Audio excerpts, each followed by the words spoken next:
Hello, YouTube, and welcome to our, I guess, weekly or bi-weekly Moshko Tensei chapter reading. I hope that you guys are having a good day. Hope that you guys are practicing that self-care. Hey, we will be stopping. We will be analyzing the series as we go through. It's been a really long stream. It's almost close to 7 hours, and we're piling on through. If you see me stop at any point, it's because either my internet's about to go down or because I have food coming its way over to me, guys. Today, we are going to go ahead and analyze and read through Chapter 13. The Young Mrs. Resolution. I believe this is Eris's perspective. And we're about to get down into it. I hope that the music's not too loud. Is the music good, chat? I hope the music's good. Not too, like, in your face?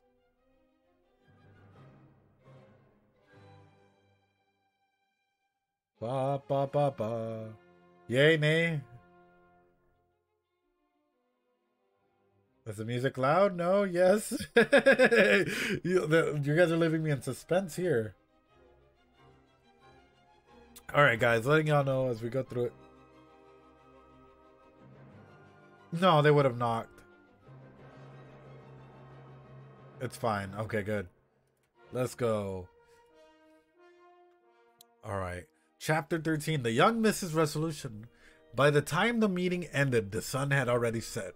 I returned to my room. It was furnished with only the barest of essentials, and my luggage was thrown across it. While I recognized the need to tidy up, I felt no motivation to do so. Instead, I sat on my bed. My body sank into the hard mattress, and I seemed to be more exhausted than I was. Bro, okay, hold on. How many of us have, like, genuinely gone through something like that, dude? Like, no, this is Rudeus' point of view still. Like, you know, you have a lot of shit to do. Yeah, you have a lot of shit to do, but yet you're just, like, exhausted. You have no motivation. So you're just like, you know what? I'm just like, even though your mattress might be garbage, I'm just gonna go ahead and lay down in here, dude. I completely empathize with something like this, dude. I've been there like countless times where I'm just like, whatever, dude. I guess it is what it is. Phew. Not that I've done anything particularly exhausting today. Still, the fatigue clung fast to my body. Perhaps this was what people called mental exhaustion. No, that wasn't it. I just received a huge shock. Saurus, Philip, and Hilda. I never had a particularly intimate conversation with any of them. Still, when I closed my eyes, I remember going out for a long time with Saurus, expecting the region's crops while he asked about how Eris was doing. I remember Philip with that awful smile on his face as he proposed we take over the Boreas household together. I remember how Hilda begged me to marry her daughter and become part of the family. So this is already being set up in this way, yeah? Where essentially the family's already starting to go ahead and push him into a role like this, right? I.e., for example, Saurus, right? At least in my perspective that I had of Saurus, was like, it's that grandfather that's too overbearing for his granddaughter. He'd do fucking anything for her, you know? And in a scenario like this, it's interesting because even while going out and inspecting a region's... this chapter will give Rudy's POV some... Yeah. Even while going out and inspecting, like, the crops and whatnot, like, for me, that's showing me that he sort of expects Rudy to, at one point, do some of these roles, right? It's not just something that's, like, absolutely given, i.e., I'm not going to take Nick Mayer, or, like, if Nick was my son, I'm not going to take Nick to my workplace and show him around and show him what I do and whatnot, if I don't think that, like, he might have something to do with, like, he might like therapy, or he might like something to do in that scenario, you know? So seeing, like, Saurus take that approach for me means that the family was a lot more bonded to Rudy than what was led on in the anime. In the anime, of course, it was like, oh, like that incident where he knew how to play his cards and his family were, like, the family was on him. But now it's like, it was more than just that, you know.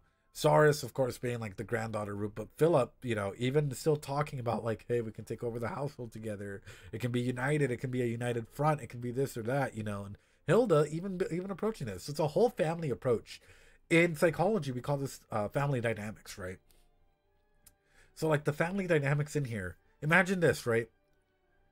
You have a friend that's a girl, right? We're not, or yeah, actually, fuck it, or a guy, don't matter.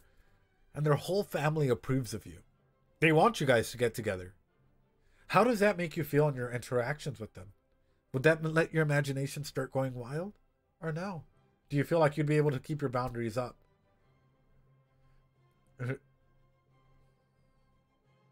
Nick, oh, that family was 100% expecting Rudy to marry Eris. This is why they were glad someone found it. Actually, this was me. Oh, what happened? Because for me, I'm like, and it was weird. It's an interesting dynamic, right?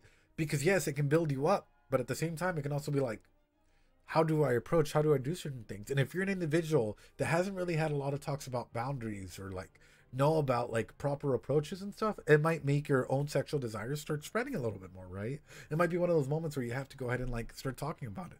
Anyway, they were all gone now. Not even their house remained. The vast manor through which booming voices had echoed was gone. The Inception Hall where Eris and I had danced. The tower where the old man had his tryst. The library piled with documentation relating to the region. It was all just gone. It wasn't just the manor either. Buena Village was gone too. Not that I had gone to see for myself. The tree in our garden that Zenith treasured so much. The ones that were charred by the lightning when Roxy was teaching me Saint Tier water magic. And the large tree that Sylphie and I had played under. All of those were gone too. So you can tell if this is Rudy in therapy, right? And this is why I'm referencing this. In therapy, whenever a person repeats something, and this is why I hold this standard true even when I'm watching anime. Like, I'm not going to go word per word off of what anyone is saying. But when someone repeats something, you guys might not know this like consciously, but you will repeat stuff that is bothering you. You will repeat stuff that does have a deep psychological impact in you. Yeah. So hearing Rudy say it was all just gone, all of those were gone too, you know, from the previous one to this one. That's 3 times. And he said that. Look, let's count it. Through which Booming Echoes was gone. 1. Where, you know, he had dance documentation in the region. Gone. 2. It was just a manor. Buena Village was gone. 3. Tried by lightning. Sylphie. 4. He repeats that 4 times in 2 paragraphs, guys. Imagine someone telling you this, right? You're sitting across from Rudy, and Rudy's telling you this. What do you feel? How do you interpret this? Because what I'm getting off of this is like this genuinely had an impact on Rudy. Rudy was previously reflecting on like the family and what he felt and, you know, the experiences he had all gone through, and now he's empty. Now this is a moment where Rudy is like, everything that with like the foundation that I thought was built of trust, of love, of what a home is, what a house is, of where mom and dad were, of, you know, where my potentially stepmom and stepdad were, and grandfather, and all of these things were no longer there. Wait, why were the trees the only thing that came to mind when I tried to remember Buena Village? Well, whatever. It was all gone. I'd understood that logically after Paul told me as much, but seeing it in person was a bigger shot than I thought it would be. Phew. Just as I let out another sigh, a loud banging came upon my door. Hold on. With this real quick, guys, in case you're wondering, does Rudy would Rudy genuinely feel something like this? Would a person feel something like this? Yeah. Imagine displacement is a trauma, guys. Displacement in general, taking you from one place and putting you in another place, it's a trauma.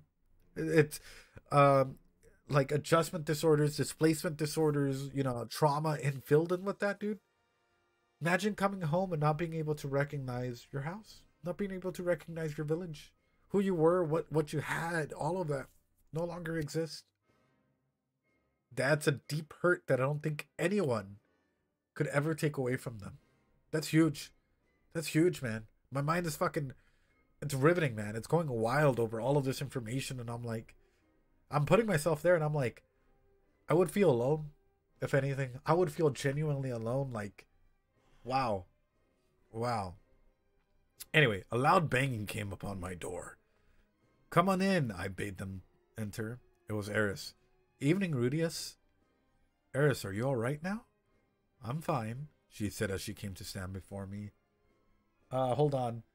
God, thanks so much for the raid, Ophelia. Hey, we're reading a light novel and we're analyzing it at the moment. Hi, guys. I appreciate y'all being here. Hey, in case you guys don't know, I'm a psychologist. I tend to analyze anime, video games, light novels, everything in between. And we start to talk about it in the way that it is there. How was your stream, Ophelia? I hope you had a great stream, mate. I hope that you had everything. Humans don't like change in general. Imagining everything around you being yeeted. Yeah. And that's what I'm saying is that's a big trauma. It also shows his attachments were deep no matter how much he denies it. Absolutely, man, I should think. Because here's the thing is, in our environments and what we surround ourselves with, right? We grow these deep attachments to the people that we relate to, the individuals that we talk to, the stories that we make with them. We make these attachments to them. And if they're torn, dude, that is pain. That is why in a relationship, the moment that someone breaks up with you, you feel internal pain, dude. You feel like you've lost aspects of yourself if you put yourself in that relationship, you know? You feel as though something is missing and people try and fill that void up with almost anything. I can't even imagine something going through this with Rudeus because guess what? That something being filled can get represented by drugs, alcohol, sex, violence. Quite literally, even like very few people take healthy approaches in regards to this. That's why I'm like, putting this into perspective and then flipping over to like Eris and what she does at the very end, I can correlate the two and I'm like, dude, I can see where this fucking shit comes from. Like, absolutely. Also, welcome on in, Raiders.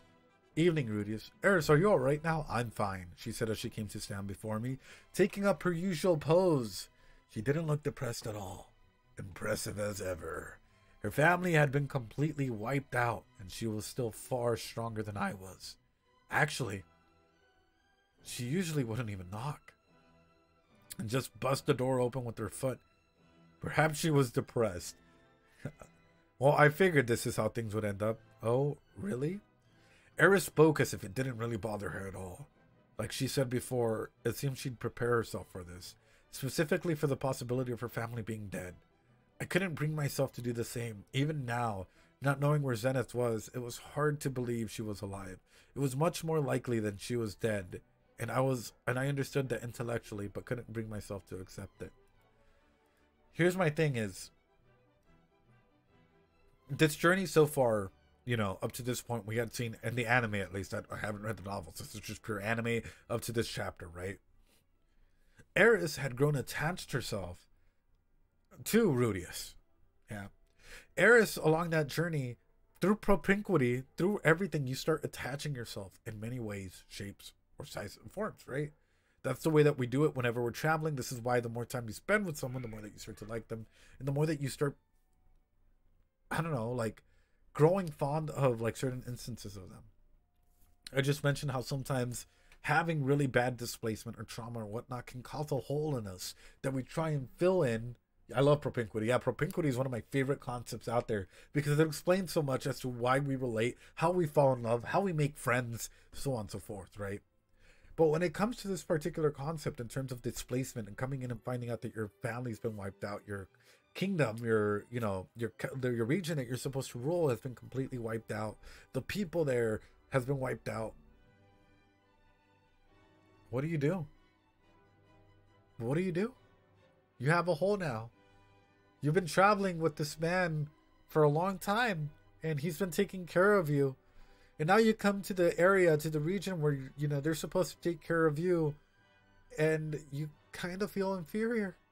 You kind of feel as though, you want to take care of this person that was badly hurt earlier, because I believe the Orsted fight happened before this. It did, because this is episode, 24? But you don't have the power to. So what do you do? How do you evolve? How do you move? How do you grow without bringing this person along, without having to rely on them? And that's sort of where I'm putting my mind in, and I'm starting to see why Eris did what she did. I'm starting to understand a little bit more as to why she left. Because at the end of the day, that's what she did. Yeah, Rudy experienced being a donut at this point. True. All right, guys. I think my food just arrived. Let me go ahead and grab it real quick. I think my brother's bringing it to me. Thank you. Hold on. You got my card? Let me mute them real quick.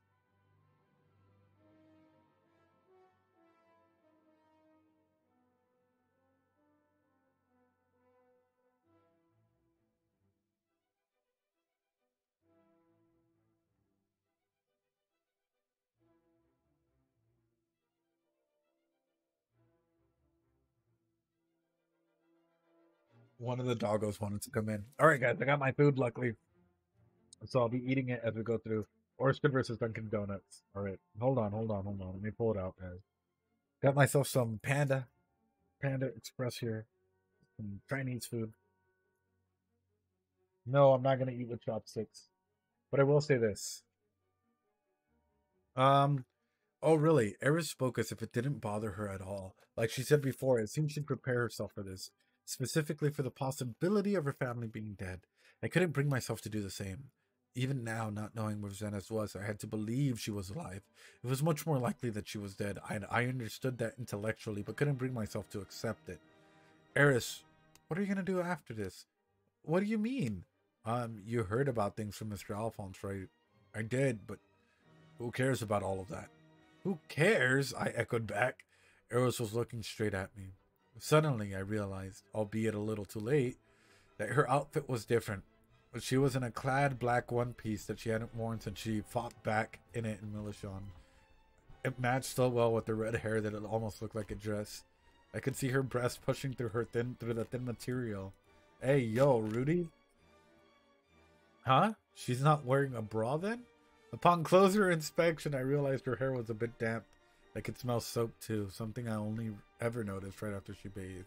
And it wasn't just that. Normally, Eris didn't have a particular smell, but I was catching a faint, sweet fragrance now. Perfume? Rudeus, I'm alone now. That matched pretty well with the music. I know you guys can barely hear that.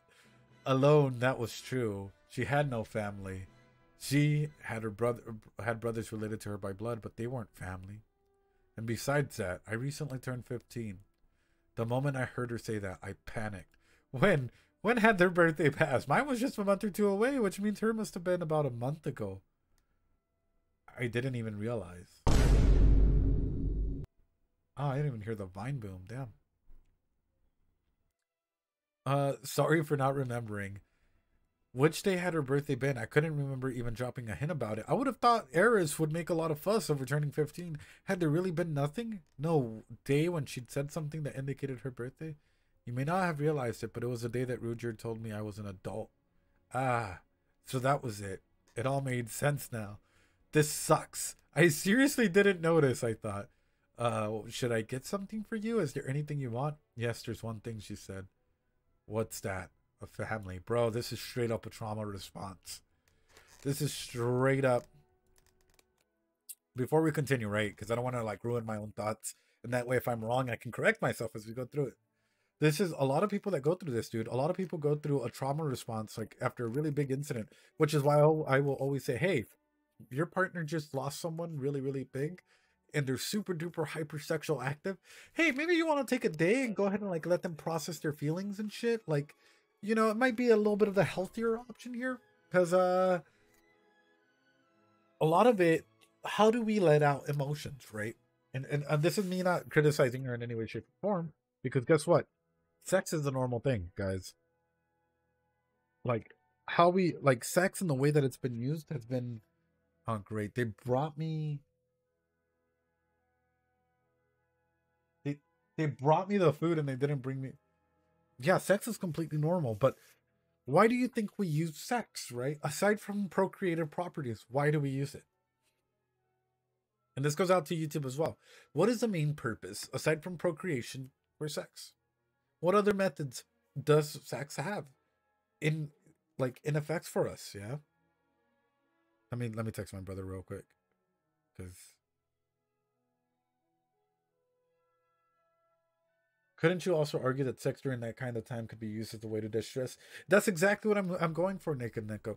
Trauma is stored in the body, right? And you'll hear this from any good psychologist, any good therapist worth their dollar. They'll say this: trauma is stored in the body, which is often why you have people who, when they go through a traumatic event, guess what they do? I hate to be blunt about it, but they fuck it out. They have a lot of sex. They go through a little bit of a promiscuous phase, right? In many ways, shapes, or forces, right? Some people do that. Some people grieve. Some people cry about it. Some people literally take the time and they try and reflect and whatnot, right? But emotions, how we feel certain things, in a scenario like this, she's quite literally saying, what do I want? I want a family, right? She just lost her family. And the closest thing to a family that she wants or that she can have, that is not her stepbrothers, because we're not going into that site, Rudeus can give her, because she feels secure with them. That is the attachment that she has, you know?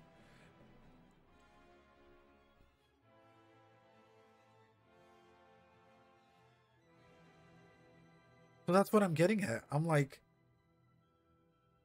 reading this, I'm like, it makes sense. Logically, psychologically, it makes sense as to why she reacted the way she did, or why she did what she did. What do you guys think? How do you guys feel about it? I was at a loss for words when she said that. That wasn't. They just left. Fuck, I gotta go get a fork myself.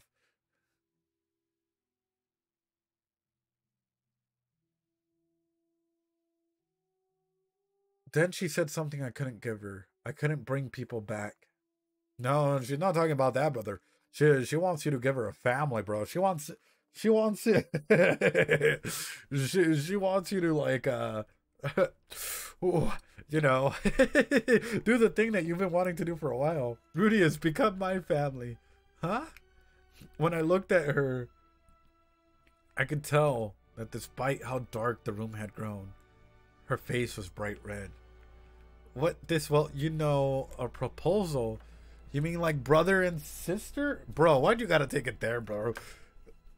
I don't care what you want to call it. She was red all the way up to her ears, but she wouldn't turn her gaze away. So basically what I'm saying is, let's sleep together. I had no idea what she was talking about, believe me. Just calm down and let's think about the meaning of her words. I told myself. I could surmise based on her proposal that we could sleep together, that she was shocked by everything that had happened too. She probably wanted me to be with me to heal the wounds that inflicted on her heart. A family, or in this case a pretend family, I suppose. But so Rudeus knows it, dude. Rudeus even understands this concept. I know he's confused because being forward in this, and even in this day and age, it's kind of rare. A lot of people still aren't forward about scenarios and stuff, you know. But like Rudeus even understands, like, hey, this can be used as a way to go ahead and heal like the trauma inflicted in her heart. And I think that this is, for me, this characterizes them beautifully. I'm feeling kind of lonely today, so I might end up doing something perverted to you. To be honest, I had no confidence in myself. I mean, I wasn't confident that I could go into bed with her, feel the heat of her body, and still be able to hold myself back. Even Eris should have understood that much, and yet, you can do it today. I already told you before, it's not just going to be a little bit. If I do it, I warned. I remember, and I'm saying you can have your way with me. After hearing her reply, I stared fixedly at Eris's face. What the heck are you saying? I found myself thinking. I mean, come on. After being told that, my little man was now having his own little standing ovation. My little man. Oh, no. Oh, no. Oh, my little man. My dude. Why are you suddenly saying all of this, I asked. I promise you, we would when we turned 15, right? That's when I turned 15, right? I don't mind either way, she said. I do mind. This was weird. Something was weird. Come on, think.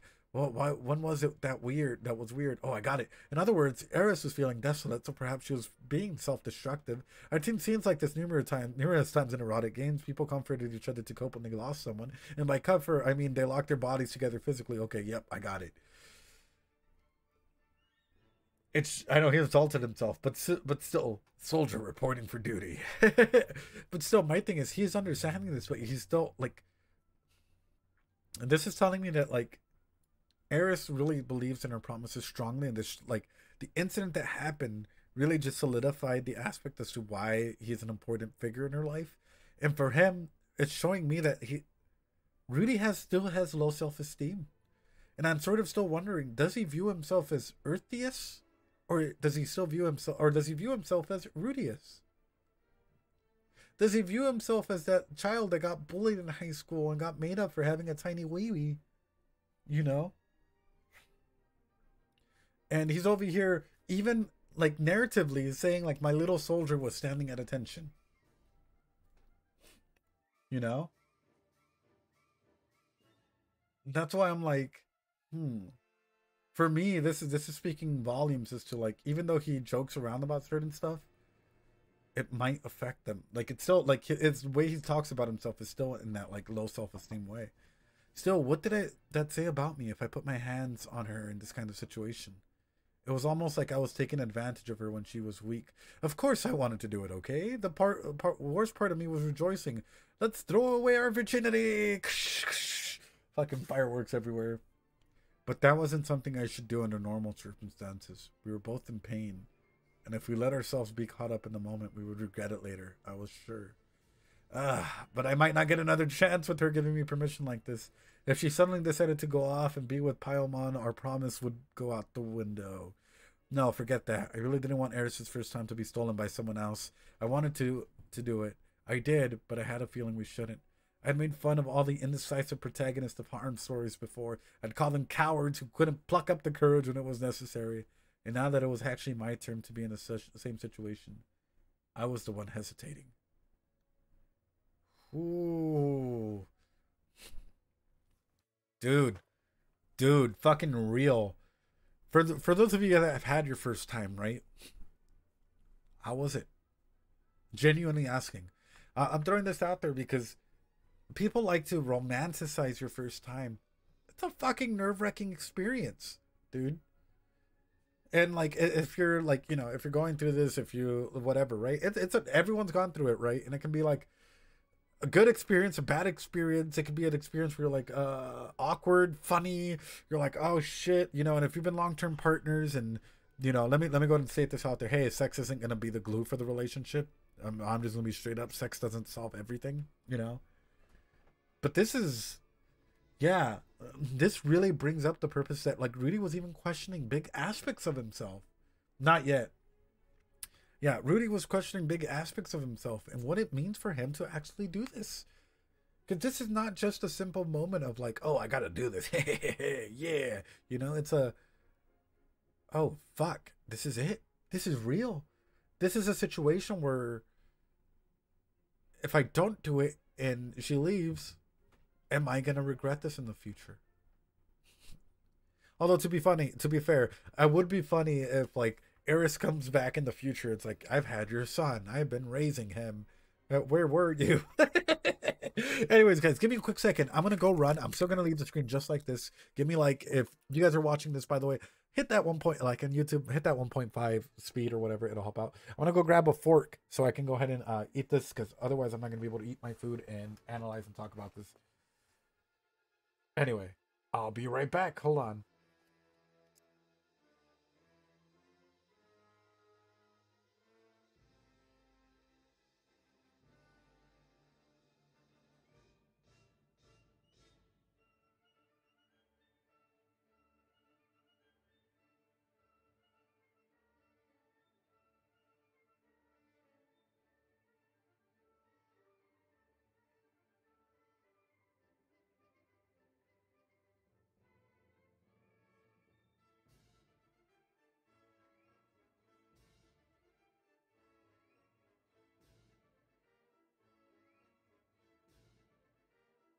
Stuff a good fork.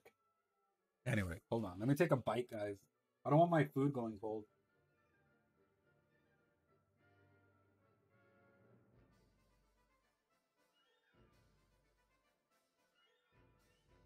All right. I'm going to be eating while we do this because I haven't eaten, and I think that's pretty bad. It's 7 hours in.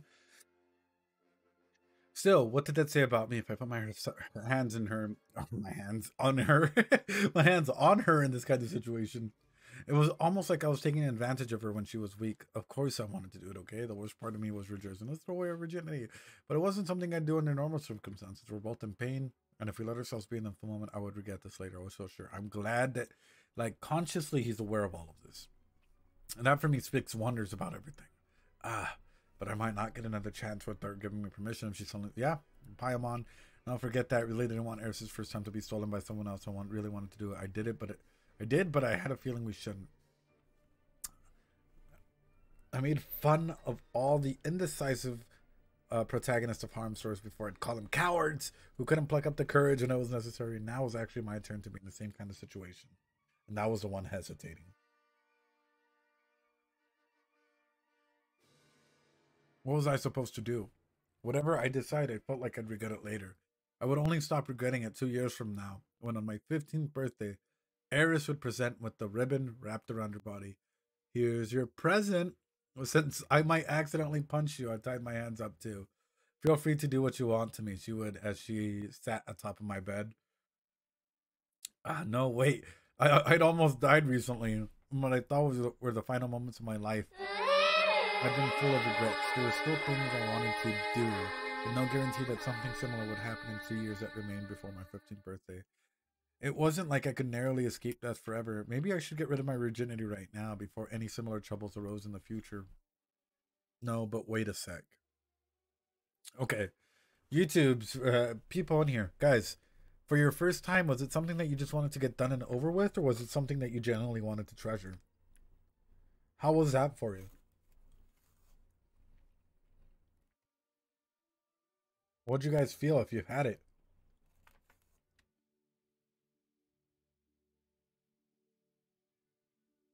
Marcelo, oh, never had a first time. I'll be honest. I treasure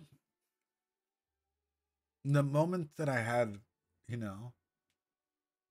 Neither have I. What a way to come into stream, Eidolon. Um, I've treasured the memories that come associated with it because through time they become sweet, right? But at the moment, I'm sure that I was fucking nerve wracking as shit, dude. I was probably whatever, dude. No, but wait a sec. Jeez, Eris must have been frustrated at my indecision. She cleared her throat and then softly sat herself upon my lap. She positioned herself sideways so she could wrap her arms around my neck, presenting me with the vista of her tanned breast and beautiful face. She opened her mouth like she was going to speak, and then she realized that she was pressing against her thigh. Something was pressing against her thigh. Her face went even redder. What the heck is that? It's because you're so cute. Eris merely hummed in return and grounded her thighs against the head of my little man. It was a soft and pleasant sensation. My little man was overjoyed, and its father, me, was growing short of breath. This means you're turned on right now, she asked. Yeah, so you don't dislike me? Nope. Are you worried about my father and grandfather? Yeah. Rudeus, you've been giving me a naughty look this entire time. Yeah. But you're still going to refuse me? Yeah. I nodded finally. I mean, it's not showing anything. We're reading. My dude was like one wording answer, like the entire thing, bro. IRL fucking spamming that one word. Yeah. That's hilarious. That's fucking hilarious, bro. My gaze was pinned on the base of her neck, her chest. She had already conquered my body with her soft thighs. The feel of her chest pressed against me and her scent, which filled my lungs as I inhaled. I was like a dog wagging its tail. But I summoned the last threads of reason that remained within me, and I said, "A promise is a promise, isn't it? We said we'd wait until I turned 15." Bro is literally fighting it, dude. Bro is literally like, down, head, down. I have power in this head, not that head. Like, my dude is straight up in there. But here's the thing. During that day and age, hormones. Let's talk about them. How horny were you? I hate to ask, but like, hormones really play a big factor in terms of like the way that we interact and the way that we do certain things. So like, as a teenager, what was everything? I was normal back then.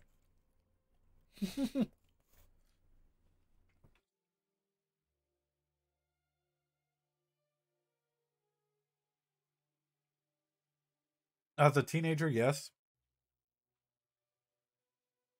I'll be honest, I was. I was one of those horny teenagers. You know, I think a majority of people won. In the moment, speaking frankly, the promise meant squat to me. Even I wasn't entirely sure why I was holding myself back. In response to my words, Eris just huffed. Her breath caressed my cheek. Hey, Rudeus, my mother taught me this, but since it's embarrassing, I'm forbidden from using it anymore. I'm only gonna say it once. She, taking a deep breath, she brought her face close to my ear. Then came a few words in a soft tone, as it was forbidden seal that had been undone. Rudeus, I want to be your little kitty. Meow. Oh no! Those words sent straight through my ear and infiltrated my simpleton brain, sniffing out the last threads of reason that were keeping me from giving in. Eris was a dog, a wild dog. Even though her last words was meow, in response to those words, I became a beast too. Yeah, baby! That's what I've been waiting for. That's what it's all about. Woo! A creature of instinct. One that shoved Eris down the bed. Holy fuck, dude. Best clip. Best clip. Okay. A wooga moment. My thing is, hey, we all have things that we like and dislike, right? Now, we're going to be completely honest, but through a mind like this, how old was Rudy during this time period? What was he, like 13, 14? It was a good fight, Rudy. Okay. What 13-year-old do you know that has good self-restraint?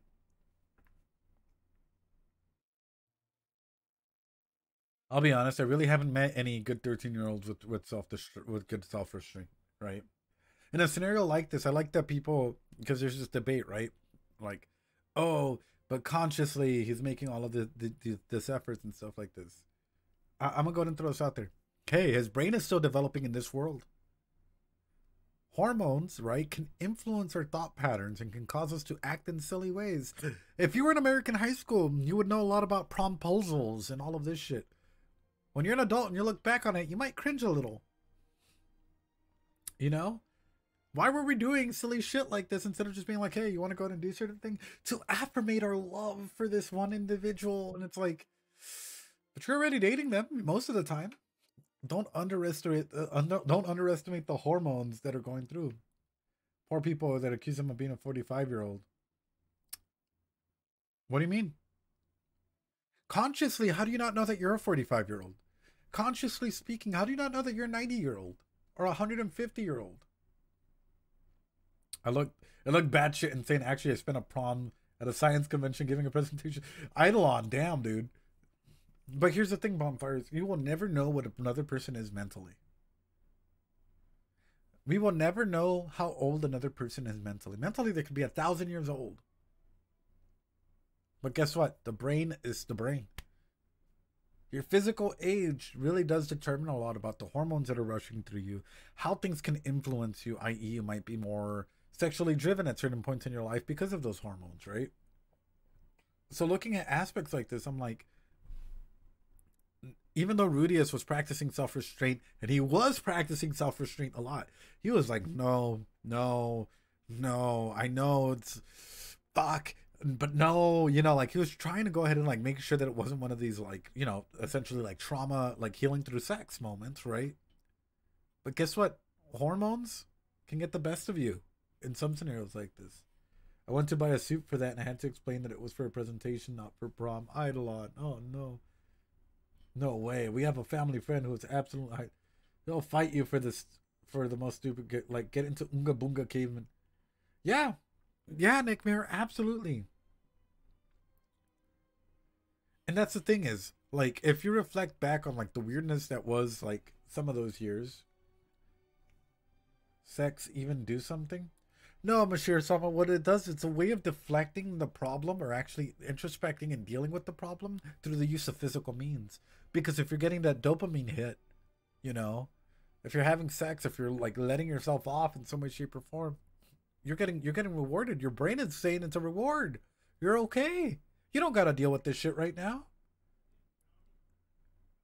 So why are you dealing with this shit? You know. So your brain, it's like tricking your brain into not processing or dealing with the event at hand. You know, it's a good way of thinking about it. Let me take a couple bites here, guys.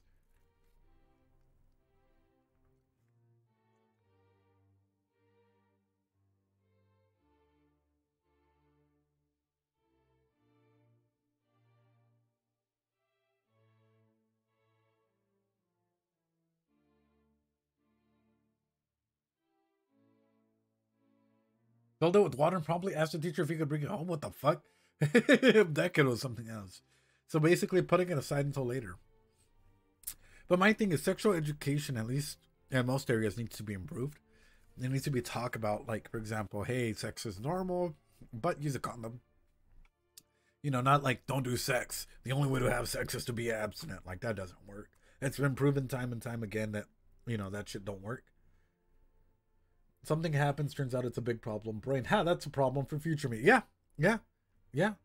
For example, a lot of the routines that you do, like right now, right? They can be influenced by a lot of the moments that we have. We have so much horny moments, but at least we don't do. Yeah. For example, whenever I had a routine, right? Which is before I went out drinking, I would set some stuff aside when I was living in Europe so that I could come back home and hydrate and not feel like garbage in the morning. Well, guess what? That stuck as my drunk routine where drunk me would set everything up for morning me when I'm not drunk anymore. Like food, Pedialyte, like electrolyte drinks, whatever I might need so that I wasn't feeling like garbage the entire day. And because of the routine that I had set up of doing it beforehand, you know? And in situations like this, your brain will often deflect issues or big traumatic moments into future orientations when they're like, oh yeah, now you can handle this. Or they'll just repress it and you'll never hear from it again until you bring it up in therapy or until you start acting out for no reason and you wonder where. Mm-hmm.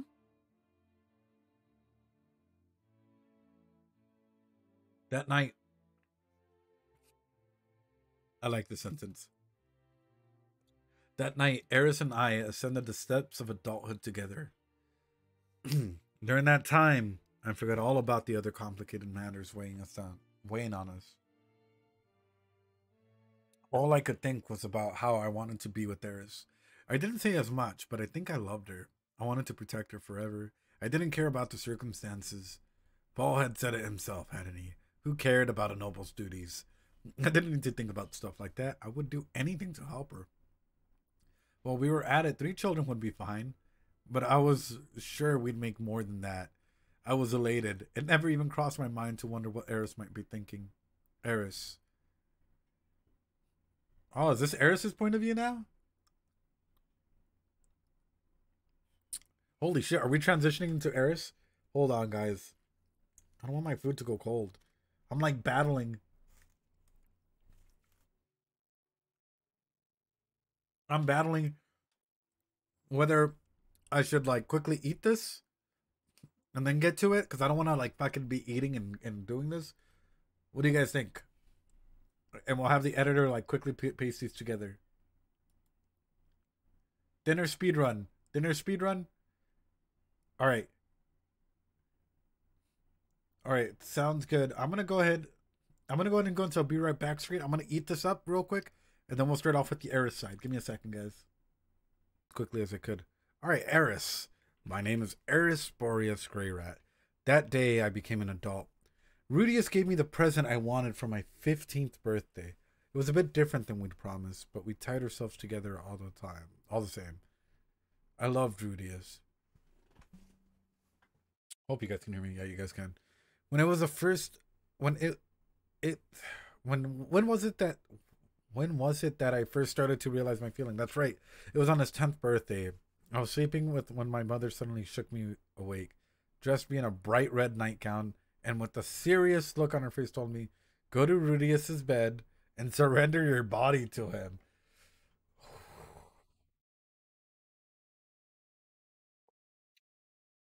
She's 10. What the fuck? I wasn't against having sex, but I was confused. Her mother and Edna had explained it to me and made sure I understood it would one day happen. Still, I wasn't prepared for it. I thought it would happen in the future. 10-year-old Eidolon, not even 12. 10-year-old. Oh, it was on his 10th birthday. My bad. Yeah. Rudy was 10. Yeah, my bad. I thought it was her. I was like, wait a minute. Hilda. I wasn't against having sex, but I was confused. My mother and Edna had explained it to me and made sure I understood it would happen someday. Still, I wasn't prepared for it then, and it would be further in the future. Regardless of whether Rudeus knew of my trepidation, he touched my body anyway. He and my father had stayed up late talking together, so perhaps he had already been told about this. As I considered that, another thought peeped into my head. Maybe he doesn't actually love me. Perhaps he was only doing it because my father told him to. Even back then, Rudeus was an amazing person. He knew everything and he could do anything, but that didn't hamper his desire to keep learning. He just kept moving forward. I'm sure he suited me well, yet as his breathing grew ragged, I didn't get the sense that he cared about my feelings. I was just a reward given to him by my father. When I realized that I wasn't okay with it anymore, I shoved him away from me and made a dash for it. I started back toward my room, but then I got scared. Maybe I just done something I could never take back. Maybe I just wasted my last chance. My mother told me that no one but Rudeus would have me, and I was sure she was right. I'd met with other children of noble families numerous times, but none of them had as much grit as Rudeus. Oh, dude. Dude. Dude. Whew. Rudeus had been interested in my body ever since we first met. He tried to flip my skirt, pull down my panties, fill up my breast. Each time I'd punch him to drive him away back when I still attended school. I would punch boys who made fun of me and they would never utter anything cocky to me again. That didn't work with Rudeus. I honestly felt with every fiber of my being that when my mom said Rudeus was the only one, she was right. If he hated me, I thought I'd spend my entire life alone. Who cares if I'm just a reward, I thought. At least we can be together. So I returned to his room. But when Rudeus saw me, he knelt to the ground and sprawled out like a frog. He apologized, saying that he was the one in the wrong. In response, I just looked down at him and told him to wait 5 more years. At the time, I thought that would be enough. Rudeus was enough of an adult to wait for me. That was when I started to fall in love with them. And I can see that.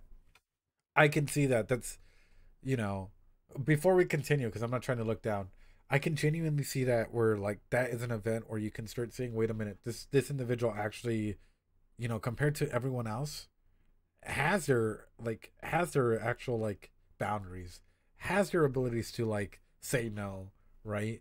Even though things might not necessarily be because of love at the moment, they give me space. They give me that opportunity to think and feel. But also, how would you feel as an individual going through this time, knowing that no one else probably likes you in this environment, right? All the other nobles probably won't get along with you, and Rudeus might be your only choice. What starts to happen in a scenario like that? Yeah, they probably didn't hold back in the days. Honestly, yeah. But you also have the like what I'm thinking about immediately is like you start bonding with them, you right? Because this is your only choice. Even though it's not true, and by the way, in case you're wondering out there, guys, there's like 7 billion people on the planet. There's bound to be someone out there for you in case you ever feel lonely. Like, no worries, man. Hey, it might just not be the right time, right place, whatever, right? The NPC nobles don't have true. Anyway, that was when I started to fall in love with them. However, things soon changed. We were transported off to God knows where, and when we awoke, there was a superb standing before us. I thought I was being punished for only doing as I pleased. Whenever I was being really selfish, my mother would warn me that the superb would come and eat me. I thought I would be eaten by the demon that had appeared before us. I should have let Rudeus do what he wanted to do to me that night, I thought. We could save serious sex for when we turned 15. I should have just endured it and let him have his way that night until he was satisfied. Spurdo. I cried out and cowered on the ground, and the person who came to my rescue was neither my grandfather nor Ghislaine. It was Rudeus. Rudeus worked things out with the superb, even though he must have been overwhelmed with anxiety himself. Even though I was older than him, he calmed and soothed me. It must have taken him a lot of courage to do that. I fell in love all over again. Bruh.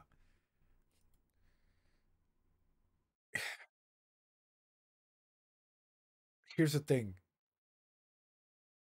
Is it? Yeah, no. This is a true parataxic distortion. It's awesome when you hear it in this perspective, but when you eliminate the options of choice, is it love or is it a false choice? And I know, like, and this is why I'm saying I even think her leaving might actually be one of the best options she could have done. After reading these two paragraphs, granted, it traumatized Rudy. It more than likely did traumatize Rudy. Absolutely did. But when all your options are eliminated and you only have one person there, yeah, that's why I'm like, it's a parataxic distortion, definitely.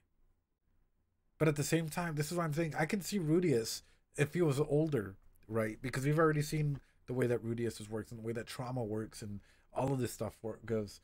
If he's much older and say that like there's big amounts of trauma, that he could succumb the same way that Paul has to certain elements of like alcohol and sex and all of these random things.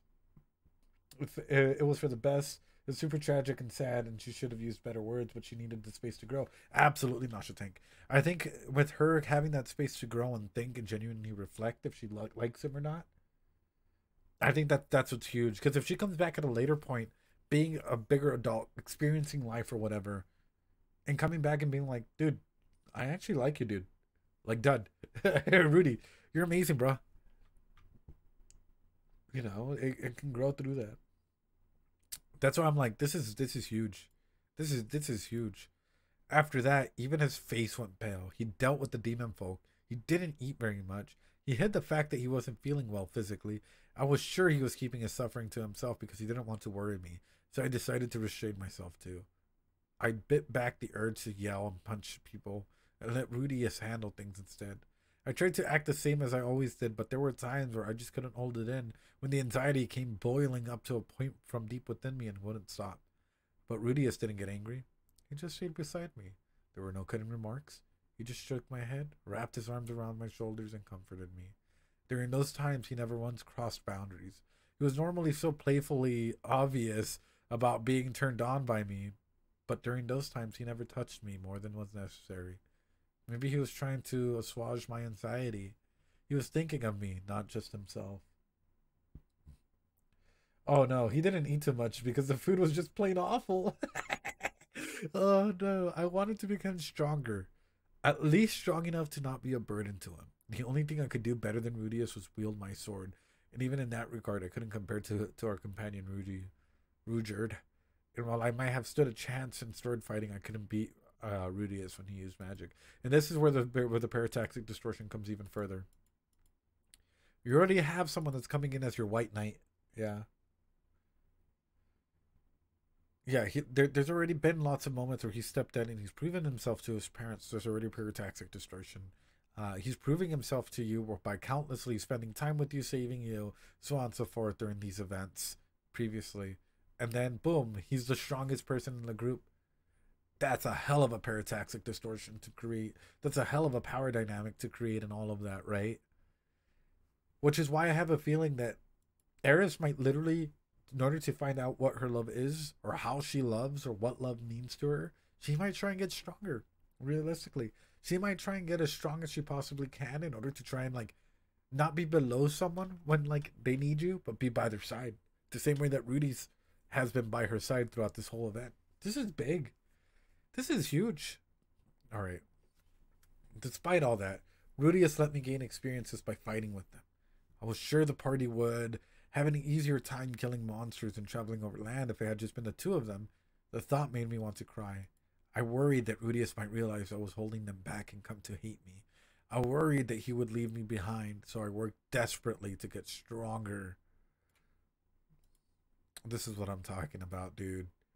I worried I was holding him back. I was worried that he would realize and come to hate me. I worried that he would leave me behind.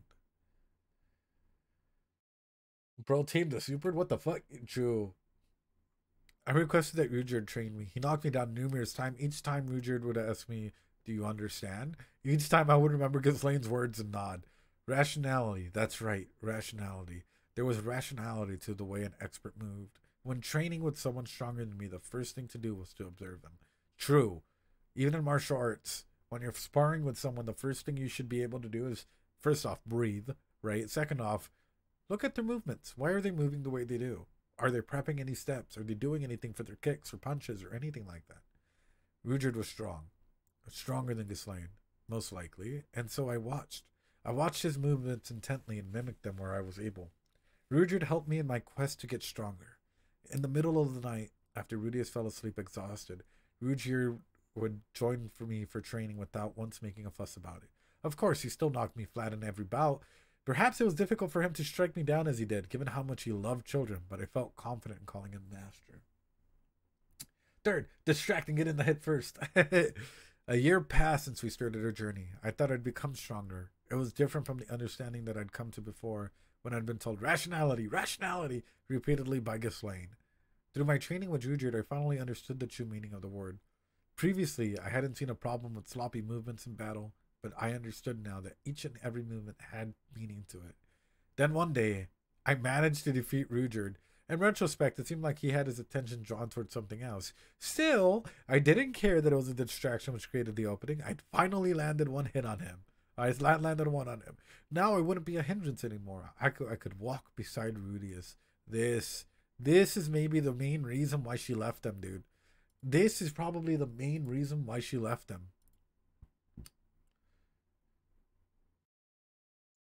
Let's be realistic. If you're with your partner and you always feel like you're below them, how does that make you feel? Inferior? Maybe some self-esteem issues start to pop up, yeah?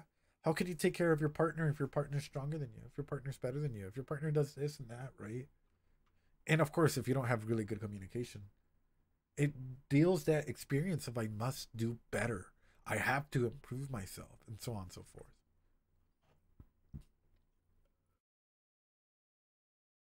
Yeah, I sure let myself get carried away. Rudeus easily deflated my soul and head. He'd suddenly acquired a demon eye and had no trouble using it to hold me down. I lost to him in a straight up physical sparring match with no magic. It was a shock. It was cheating, I thought. Foul play! In a single leap, he'd overtaken me on a road I'd walked for years. This, dude. It depends on how they are better than me. If it's an area I took pride in, I would be hurt. Otherwise, it'd be good to have someone who covers my weaknesses. Yeah, Eidolon, but when you're so filled with pride, the way that Eris is, I think in a moment where you've been training, for example, here, she's been training for years and he just overtook her by getting this magical eye. Bro, what happened with Orsted, that's trauma number one, right? That's a big trauma right there. Seeing someone die before your eyes and being powerless to help them. Ambush, holy crap. Guys, Ambush is raiding real quick. Everyone, drop some love and support towards Ambush. Honestly, Ambush, you're amazing, dude. You're honestly such an incredible streamer, dude. Guys, drop some Doritos for Ambush. Show some love and support. You ended before I did. Damn. How was your stream? I hope you had a wonderful stream. For those of you guys that don't know that are coming in, hi, my name is Ed. I'm a psychologist. I tend to go ahead and analyze video games, anime, novels, everything in between, and we tend to talk about the psychology behind them. Yeah, that's pretty much it. We also answer any questions and anything in between that has to do with psychological elements. But thank you so much for the raid, man. I appreciate it. Delta, and everyone else, guys. Hope you guys had a fantastic day. Hope that you guys are doing well. I love this raid. I know, one true side joke. Yeah, y'all are something else. Thanks so much for the self-care rate. Hey, no worries, Ambush. But hey, yo, I wanted to ask you, yo, if you ever want to come on and like be interviewed or join us for a game or something some other point, let me know. I'd be more than happy to host you and, you know, introduce you to the audience. I think you're an awesome streamer. Genuinely. They know I tend to go around and just chill in people's chat and not really see who I am or whatnot because, you know, I like to go around and help out others. But yeah, there you guys go. Guys, I can't say this enough for all the VOD watchers because we tend to get quite a bit of VOD watchers. Go follow Ambush. Honestly, pretty amazing individual. Go follow them for their content. They play a lot of games. Apparently they like anime, which I didn't even know. And they have fucking based ass takes. So go show some love and support. Follow them or else, you know, best way to put it. Thank you so much. Yeah, that would be hyped. Feel free to DM. Same. Always feel free to reach out and DM. I appreciate you guys so much. I hope that you guys enjoy your stay. We're going through Moshiko Tensei, the novel, and we're reading it through, you know, as we're talking about parataxic distortions at the moment. So that's sort of what I'm thinking about, guys. When we're talking about, like, if your partner has, you know, say that they've been striving, that they're excelling in every form, every shape or form, in a situation like this, right? We are the self-care Dorito bandies. We are. How does that make you feel? And how does that evolve you as an individual, right? Because, like, what I'm seeing is I'm seeing the groundwork that's being laid for someone to feel as though they're not enough. And this is where cognitive distortions start coming into play, right? Where all of a sudden you might work and work and work for years and years and years and years, trying to better yourself at a craft, trying to better yourself at something. But if your partner overtakes you like that, guess what? That might start off the whole system of, like, where's my self-esteem? What do I stand for? What's my cognitive distortions? How do I grow from here? Do I deserve to be by this person's side? All of these start coming in.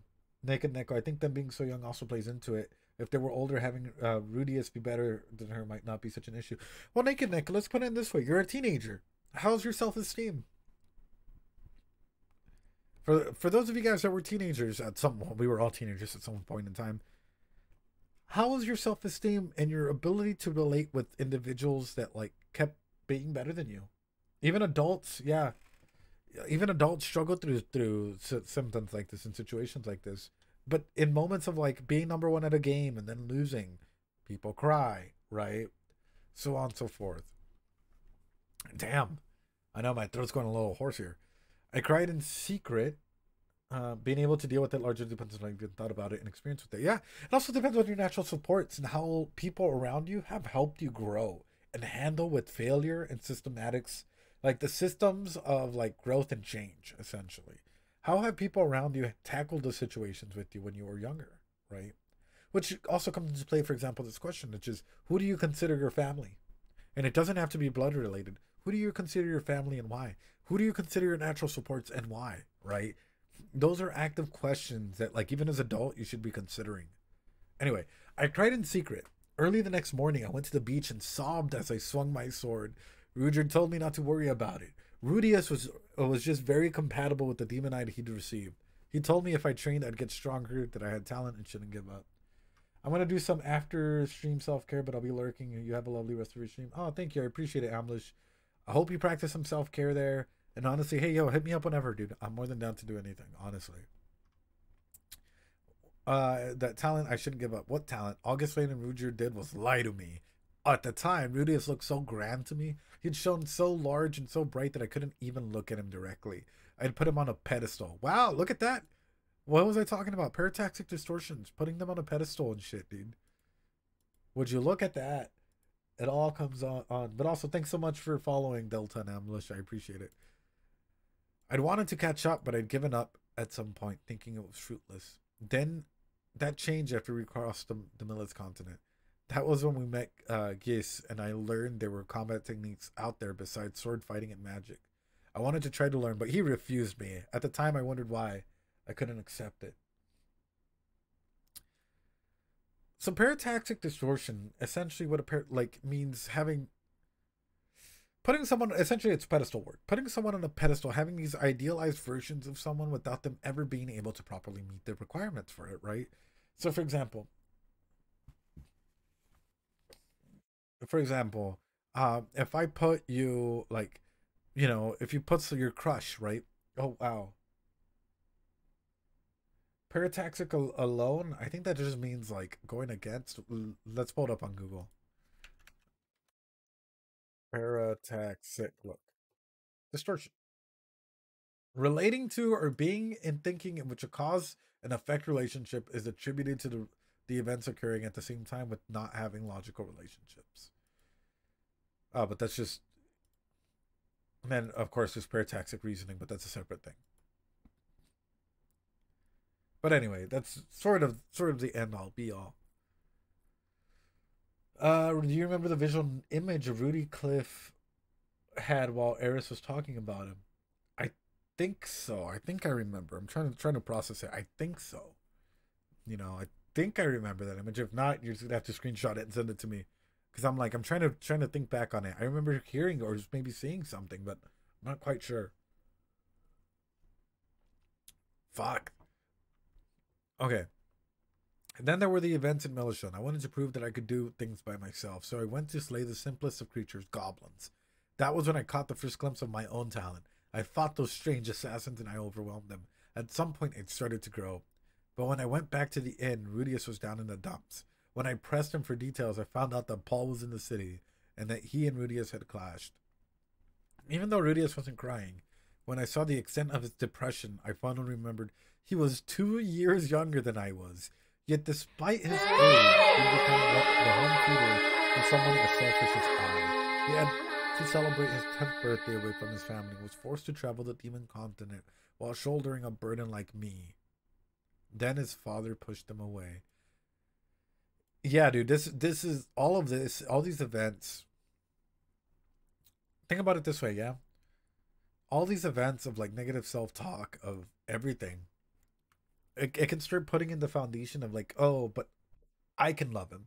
I can fix him. You know, oh, I pushed him away before. He no longer has family. Do I sound quieter than the sound bites? I shouldn't. Appreciate you, Sage. I work so hard to get above average grade and even so I know I'm putting them on a pedestal, but it's kind of frustrating. But here's the thing is grades don't determine who you are. You do. All right? Grades are just a standard point of like everyone and everything out there. Just like sex doesn't determine if you're promiscuous or not. You do. Evil is not determined by the sociological impact of others. You determine that yourself, right? In a psychology setting. But this is why I'm like, when working through this, I'm like, huh. Seeing her perspective, it's like everyone's pushing him away. And I've pushed him away in the past. He's younger than me. Propinquity starts to come in. I absolutely cannot forgive that. As someone whose name was listed among the nobility of Asura, I promised myself that I was going to cut down Paul Greyrat. I heard of Paul's strengths from my own father. He was a genius swordsman who had reached the advanced tier in sword god style, water god style, and north god style. He was also Rudeus' father. Still, I didn't doubt that I could win. Ghislaine had taught me swordplay, but Rudyard had taught me combat. If I combined the two, there was no way I would lose to that brute. However, Rudyard stopped me. When I asked why, he told me that this was a fight between father and son, and I knew Rudyard regretted what happened with his own son, so I decided to listen. Ultimately, Rudeus and Paul made up. It was just as Rudyard had said, but I'll say it again, I couldn't accept it. I couldn't understand why Rudeus forgave his father. I could never forgive someone like that. Rudeus didn't talk much about it, and Rudyard wouldn't tell me anything either. They were both adults. But that's the thing is, sometimes, for example, Paul, right? Paul has his flaws. I had a legit shot at killing Paul. Paul has his flaws. However, does that make him a bad character? Absolutely fucking not. No, dude. Like, we all have our flaws as parents, as siblings, as individuals. We all fuck up in some way, shape, or form. We all say shit we don't intend to. We all do actions we don't mean, right? Does that make you a horrible person? No. You know, we all go through situations and shit like that. From there, we crossed over to the central continent. That's when Rudeus started eating a bunch more. Perhaps he'd regained his spirit. As usual, he was incredible. In a single day, he managed to befriend the third prince and save the family. As for me, the only thing I could do was go on a rampage with Rudyard. We did help save Rudeus as a result, but we did it without any forethought. Afterwards, Rudeus said things like, I didn't do anything, and you guys really helped me out. But judging by what happened, he could have dealt with it all on his own. Rudeus was so great. Too great. And he only got even greater on the day when we encountered the dragon god. During the confrontation with Orsted, Rudyard and I were terrified by what we saw was the embodiment of fear before us. Only Rudeus was completely unaffected. He even managed to land an attack on Orsted, an opponent Rudyard had been completely helpless against. Bro, imagine the godification of this. Imagine the godification of this, dude. A Superb couldn't even attack this man, but yet the guy that you're starting to fall in love with lands an attack. My eyes couldn't follow the magic he unleashed back then. When Rudeus actually got serious in battle, he was amazing. He actually managed to fight back against the man regarded as the strongest in the world, the Dragon God. Roxy, Rudy, Roxy is God. Eris, Rudeus is God. Yeah, the distortion is strong. But just as soon as I thought that, Rudeus was fatally injured and dying. Until then, I thought that death was something irrelevant to us. Rudeus was strong. There was no way he would die, and as long as I had him to protect me, I wouldn't die either. We also had Rudeus with us, so we were safe. That's what I thought. I was mistaken. I don't know. Oh, Roxy is God. Uh,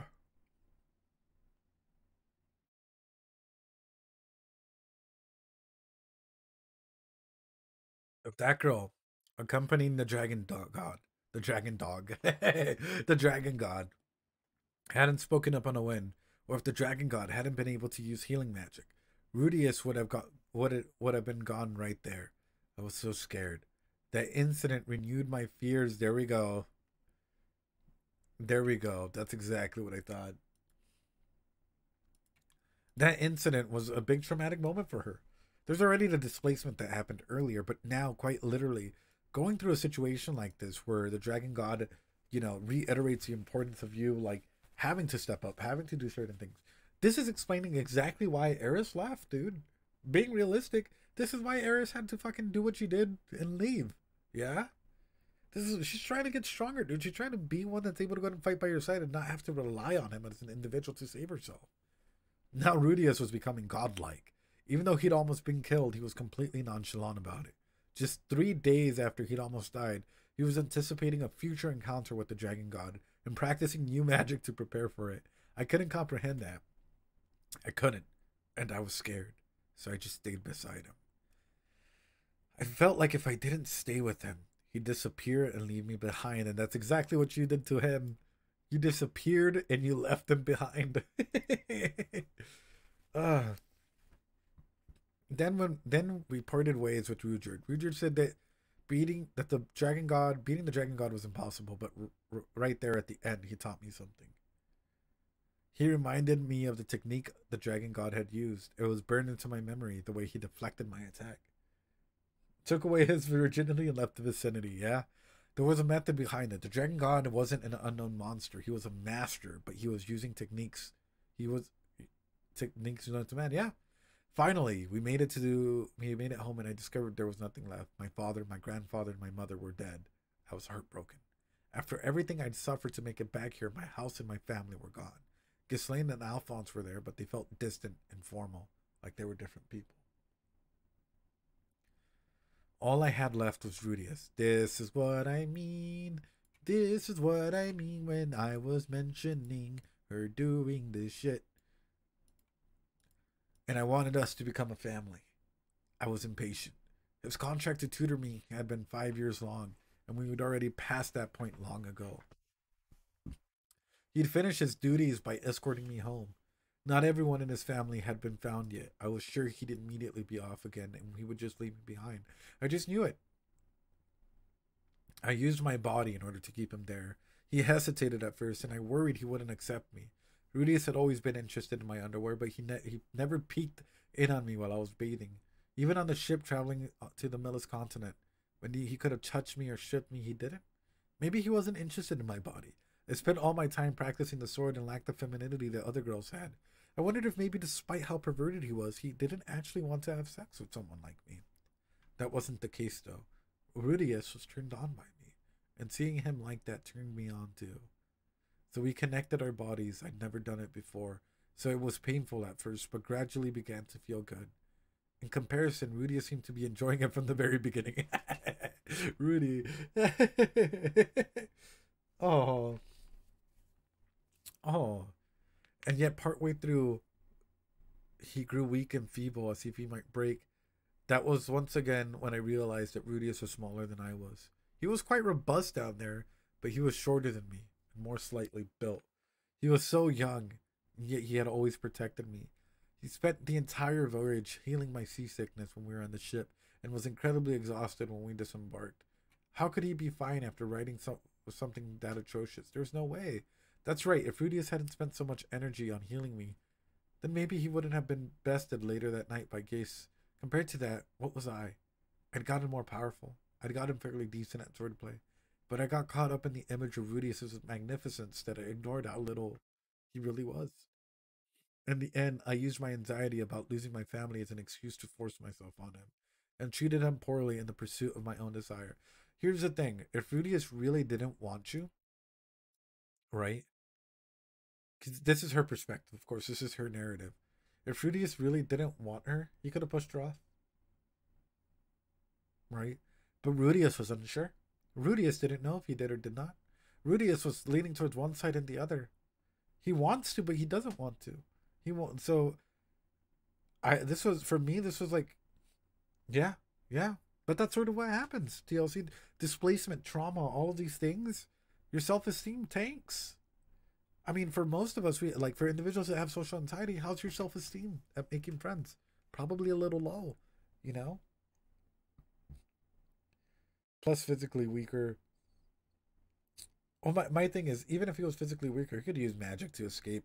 If he was truly didn't want to do anything, he could probably use water magic to get out of there or some shit. You know, he could have finagled his way out of it. But my thing is, this seems like both of them agreed to the at the end because he wasn't unsure and she wasn't unsure. But yet, when they were both rubbing up on one another, guess what? They both came to an agreement, right? I'll say it again. I loved Rudius, but I was not fit to be with him. I would only be a burden to him. We had become family, but we couldn't become more than that. We couldn't be husband and wife. It was as he said. We were better as brother and sister. We weren't well balanced. My dude literally brother zoned himself. She would have been too depressed to too depressed to push.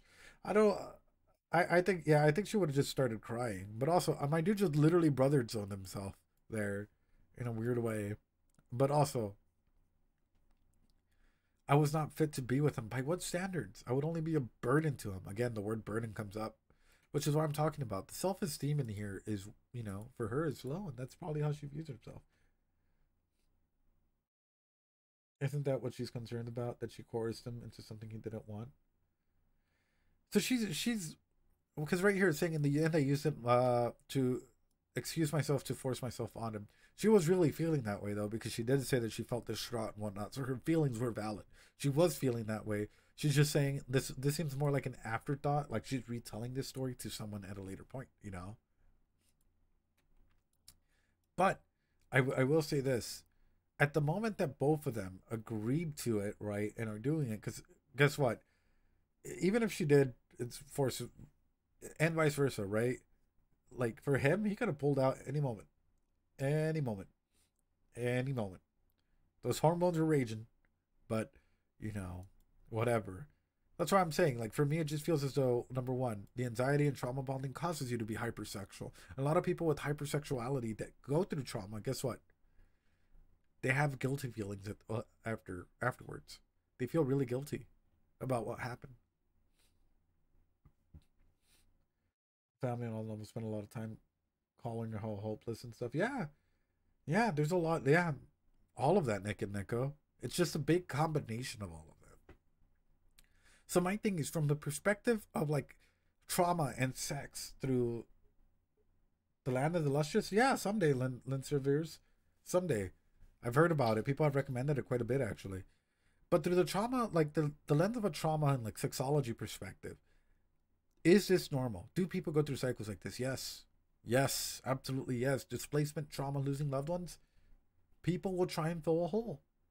Any hole, really. Food, sex, you know, drinking, so on and so forth, and they can feel guilty about it. They can feel really guilty about scenarios like this, right? And that's sort of where the breakdown starts to come in, and situations like that start to happen. Gave me a neck stroke. But that's why I'm throwing it out there. I'm like, funny joke. You guys took it that way. You guys took it that way. But that's why I'm talking about it, dude. Because for me, it's like, for example, and this is why I bring up the example of like sexuality and partners after one of their like, family passes away. They become really like again try and fill like that hole through sex, right? That's left in us. Because guess what? Hey, I'm getting this dopamine release And afterwards, it's like, but wait, what the fuck did we just do? Oh, I should be grieving. I should be feeling this way. I forced you to do this. I forced you to do that. It's like, did you? Did you? For now, it would be better if we were some time apart. This thought occurred to me naturally. As long as I was with him, I would have taken advantage of his kindness. The sweet sensations of the night we'd spent together still lingered in my body, so much that I ached for it. This was characteristic of the Grey Wright family, though. Rudeus might not share those proclivities so strongly. He was trying his best to keep up with me, but at this rate, the fierceness of my desire might confuse him. I couldn't do that to him. So essentially, she was extremely horny now that she found out that like she could have sex, and she kept feeling for it. What was I just talking about? What was I just talking about? What was I just talking about? Hey, yeah, sex and trauma, guys. You know, even though he might not be able to keep up with it, might just confuse the relationship for just sex. Fair. I had no intention of doing what Alphonse said and marrying another man. It was too late for him to tell me to live like the daughter of a noble family, being told to make sacrifices for the region's citizens when I didn't even really know those citizens had no appeal to me. My grandfather, my father, and my mother were all gone. Damn, that's too hot. I know. The Fatoa region was gone. What was the point? I would discard the Boreas's name, but I was still the granddaughter of Sorrows and the daughter of my parents, and so I would live on with an iron will. I'm going to get stronger, I resolved. I would part with Rudeus and keep training. I wouldn't stop until I could stand side by side with them. Yep, yep, yep, yep, yep, yep, yep, yep, yep, yep. This lines up pretty well. I didn't have to be able to defeat him, but at the very least, I wanted to become a woman who was befitting of his stature, one who wouldn't have people whispering behind her back if she got close to him. Didn't have Rudeus' shrewdness, so instead I would seek power. Ghislaine, Rudyard, and Geis had said I had a talent with the sword, and I would trust their words. I would follow Ghislaine's recommendation and head toward the sword sanctum. There, I would become a powerful, precise swordsman. A swordswoman, me, and a magician, Rudeus, the traditional pairing was the other way around, but both of us were fine with that. We would grow, get stronger, and meet each other again. Then we would take the next step in our family and become husband and wife. I would have his kids, and we would live happily ever after. Now then, should I go about telling him goodbye? Rudeus is an excellent speaker. No matter what I tried to say, he might stop me. He might try to come with me because he was worried about me being alone. Yeah, you know that he would definitely be like, "Oh, but I'm here for you." Like, but if you still feel like she should leave some sort of communication, otherwise, trauma, guys. When I talk about trauma for guys as well, hey, guess what? For guys and girls and everyone in between, ED is a very real thing. Sexual dysfunction is a very real thing. I know. Like for example, if she would have left a note like, "Hey, I'm going to get stronger. Wait for me a couple years. I'll be back and we can become one together again." I bet you Rudy would have been like, "Yeah, let's go. Let's go. I'm going to go train as well. Let's go." Right? It would have been a different fucking. He might have been a little bit sad, but he's like, "Oh, fuck yeah. Like, let's go." You know? Yeah, it would have been like the fucking. Woo, yeah, Yeah, baby! That's what I've been waiting for. But That's what it's all she just about. left how she left.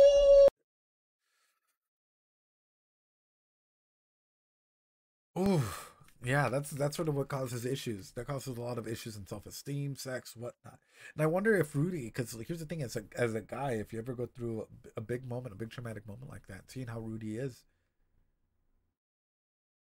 I wonder if he started to get frustrated with himself. If he does start to have issues in bed, right? If he does try to like be with other women, does he start getting mad at himself because of the issues that he might have in bed? Because that happens too frequently to a lot of people. They go through a big traumatic breakup. They go through a big traumatic moment like that. How terrible of a communicator she is. Yeah. Anyway, now then, how should I go about telling him goodbye? Rudius was an excellent speaker. No matter what I tried to say, he might stop me. He might try to convince me because he was worried about me. Perhaps I should leave a note, but knowing me, I'd probably leave some kind of trace behind when I did so. He could use that to track me down and it would be a mess. He needed to move forward, and I didn't want to hold him back. At times like this, it was best to act like the swordsman in all the stories and quietly leave. But Rudius was always going on endlessly about reports, communication, and discussion, and didn't want him to hate me. All right, I would leave something short. Then surely Rudius would understand. No. No. Rudius. Good morning, everyone. Yes, good morning to all you virgins out there. It's a great morning. They say it's only permissible to still be a virgin while you're in grade school, so how about you guys? Oh, me? I'm not so great. I'll soon be 13. If we were to convert that to school years, that means I'm already in middle school. Also, hello to all you non-virgins. From today on, I'm one of you guys. In other words, I'm a normie now. I never thought I'd be joining you, but I hope you'll give me a warm welcome since I'm just a beginner. Like they say, rich people care about profit and fighting only brings losses, so let's be friends. I know. I'd heard rumors that fleshlights felt even better than the real woman's body, but they were all lies. Besides, fleshlights were missing various things like real lips and a tongue, sight, hearing, touch, taste, smell. There was something about sex that satisfied all five senses. There was a saying back in my old world, don't act like you're her boyfriend just because you had sex one time. True, true.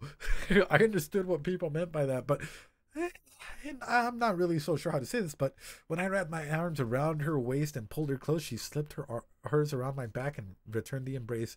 I could hear her ragged breathing in my ear, and when I looked at her face, her eyes locked. If I kissed her around her mouth, she'd stick out her tongue, and it was a flood upstairs and downstairs. Upstairs and downstairs, Rudy? Upstairs and downstairs? Okay. You just really feel like you just belong to each other in that moment. It's not just physically, but mentally fulfilling, I guess. Wanting each other and giving yourself to each other. Those of you with tons of more experience are probably thinking, don't get carried away just because you did it once. But I couldn't help it. I wanted to act like I was her boyfriend. Eris probably wanted to act like she was my girlfriend too. Whoops. Sorry about that. That was probably a bit too stimulating for you virgins out there. They called you out in chat. Rudeus called you guys out there. How rude of me. Based on my own internal sense of time. I'd been thirsting for 47 years. So I was a little excited now that I'd finally gotten what I wanted. Or maybe it was more accurate to say I'd lost what I wanted. I got called out. Long ago, I thought I tried to keep it cool, even if I managed to lose my virginity. Oops. Guess I was wrong. Oh my, it's already this late. Sorry, I've got a date with my girlfriend to have some pillow talk this morning. I'm sure we'll be getting it on hot and heavy tonight. Maybe we'll get some afternoon delight too. Come on, Eris, it's morning. Wake up. If you don't wake up, I'm going to prank you. I thought playfully. Except she wasn't there. The space in the bed next to me was empty. Well, she did tend to be an early riser after all. What a shame. So much for the traditional morning pillow talk and subsequent coffee break. Oof. I lifted myself up. There was a pleasant exhaustion in the area around my hips. Reassurance that what happened last night wasn't just a dream. A truly delightful sensation. I found my pants, but my underwear were missing. Oh well. I just put on my pants without them, and since Eris's panties were at the side of my bed, I pocketed them. Then I slipped on my jacket and let out a big yawn. Ugh, this is good. I've never had a morning this refreshing before. Just then, I realized something was strewn about the floor. There was something red scattered everywhere. Huh? It was hair. Crimson hair that had fallen all over the floor. What the heck is this? I grabbed a strand of hair and tried sniffing it. It's the same scent I'd caught of last night. Eris's scent. What? Confused, I looked in front of me and saw a single piece of paper. I grabbed it and read the words scrawled on it. The two of us aren't well balanced right now. I'm setting off. I digested those words carefully. 1 second. 2. 3. I flew out the door. I looked in Eris's room. There was no luggage there. I went outside and entered the headquarters where I found Alphonse. Hey, Mr. Alphonse, where's Eris? She set off on a trip with Ghislaine. Where? Alphonse regarded me with cold indifference in his eyes. Then he slowly said, I was told to keep it a secret from you. Oh. Is that so? Huh. Why? I didn't get it. Huh. Why did she break up with me? No. She abandoned me. She left me behind. Huh? Family? What? Damn, dude. Damn, my dude's literally like, oh shit. Oh, I know.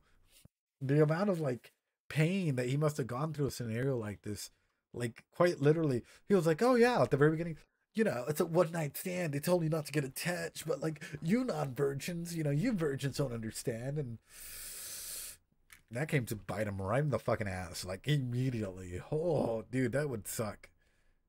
Rudeus.exe stopped working. Yeah, dude. Oof. I spent a whole week sitting around unable to do anything. Yeah, heartbreak, entirely dumbfounded. Occasional, I'll be honest, when I went through my really, really bad breakup, it fucked me over, dude. Hard. Hard. I wasn't able to get out of bed for a good little bit. It felt like I had lost everything. Like, literally, the foundation that I had built, I felt like I had completely cracked under the pressure. And, the individual that I wasn't even sure if my friends were my friends or, who I can trust, who can rely on, what it means to, like, grow and all of these things, dude. And that's why I'm like, seeing the fact that he's like unable to do anything and honestly probably goes into a deep, deep depression, some sort of trauma or something like that. That's occasionally Alphonse would come by and nag me about getting a job or something. I didn't think there was anything left in the Fatal region, but small developing villages were gradually being built just a short distance away from the refugee camp. People were even beginning to cultivate wheat. Wow. Chapter 8, yeah.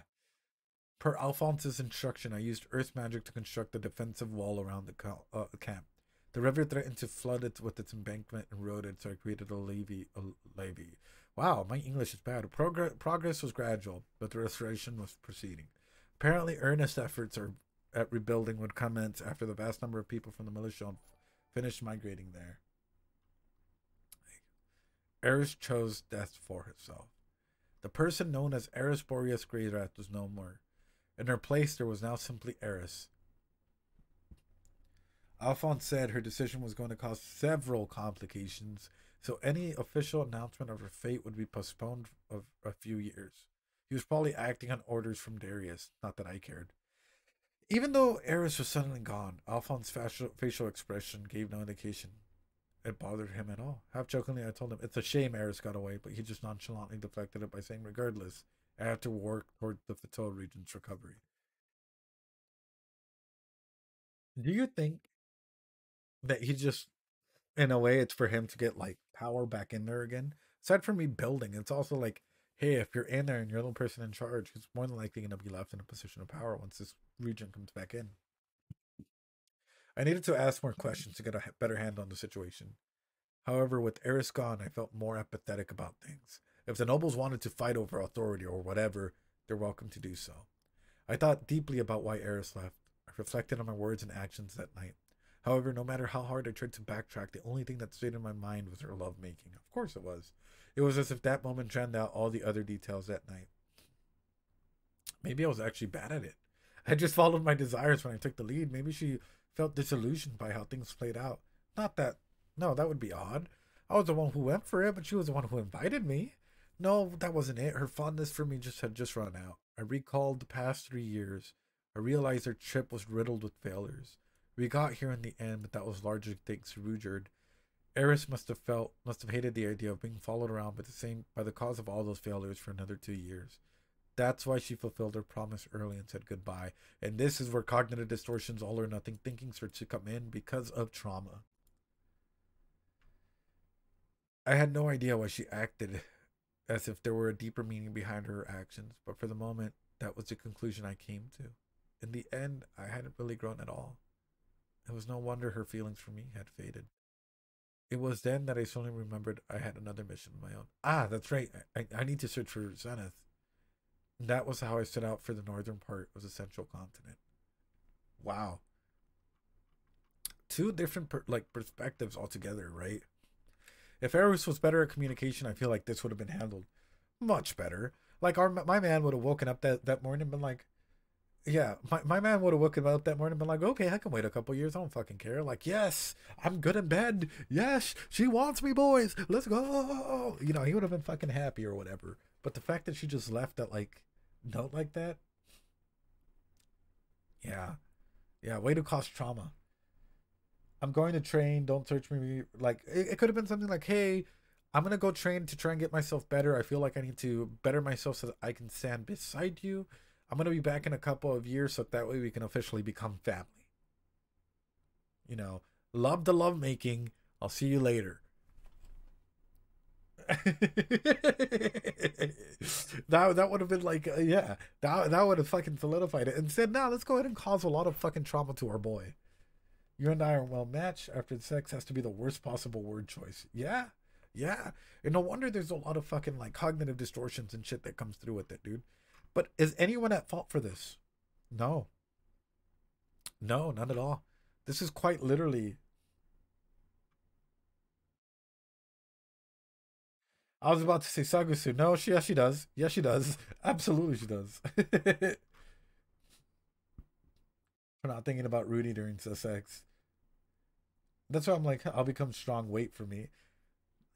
It's powerful stuff, but it's also like, hey, no one's at fault here other than the fact that they both need to learn how to communicate better. You know, feelings, emotions, how they want to grow up, but they're kids. Genuinely speaking, they're kids. 13, 15, they're kids. You know, do have any kids those age been decent with communication? Not really. Tricks are for kids. Self-care, hydrate, guys. Make sure you guys are safe. My question for you guys is, when you guys first read this, right, when you guys were first going through this, did this give you a lot more depth towards like what happened? How'd you guys feel about this when you guys first read this? Did this hit you hard? Did you feel the emptiness that Rudy is feeling? Because I'll be honest, I'm looking at this and I can just feel the desperation that Rudeus was feeling at the end, especially with the what? I thought we were family. Like, what the fuck happened? And I'm like, oh. So it was well done. It was the manga, which lacks any of the emotional weight. I had to read the next part immediately. It's very interesting to see Eris's perspective. Absolutely. For me, it's like, this is really, really well done. The anime did a phenomenal job with this one. The anime did an absolutely phenomenal job with this one. But this is great, dude. This is a good way of like actually letting through like the different perspectives as to what was happening. And it doesn't feel like, you know, like it was like destruction, I guess. Utter and complete destruction of it. Guys, if you guys like this reading, if you guys like some of the commentary, some of the analysis, some of the talks about this, let me know. Spread that like button. Talk to us a little bit more about this. If you guys want to discuss any of the elements that we talked about in here, specifically about communication, the sex, the trauma, how things evolve, whatever, leave it in the comments down below. That's how we're actually able to go ahead and have a conversation over this. I go off of a purely psychological perspective. I think I've done it through all the shows and whatnot. Some of the previous novels, chapters that have come through on YouTube. So you guys are actually able to go ahead and see that. But with that being said, guys, I appreciate y'all being here. I hope you guys enjoyed it. I hope you guys have a great night. Stay safe. And for me, I guess this is one element that really expands on the characters and sort of why they did what they did for this one. I think this is awesome. Hell yeah.